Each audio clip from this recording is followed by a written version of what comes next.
अमरावतीमध्ये एका school bus चालकानं मुलांनी भरलेली बस चक्क पुराच्या पाण्यातून टाकली। परतवाडा भागामध्ये ही धक्कादायक घटना घडलेली आहे। एका नामांकित शाळेची ही स्कूल बस होती।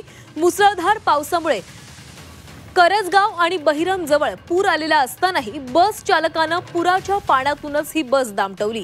या घटनेचा व्हिडिओ व्हायरल झाल्यानंतर पालकांनी संताप व्यक्त केलेला आहे। दरम्यान शाळा प्रशासन आणि पोलिसांनीही या घटनेकडे दुर्लक्ष केल्यानं पालकांनी नाराजी व्यक्त केलेली आहे।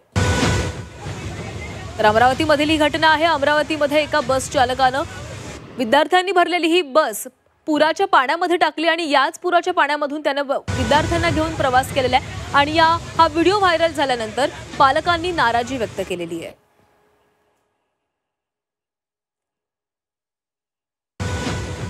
तर सध्याची दृश्य आपण अमरावतीमधली पाहतोय। अमरावतीमध्ये एका स्कूल बस चालकानं मुलांच्या जीवाशी खेळ केलेला आहे। पूर आलेला होता आणि याच पुराच्या पाण्यामधून या स्कूल बस चालकानं ही बस नेली आणि यामध्ये ही बस विद्यार्थ्यांनी भरलेली होती।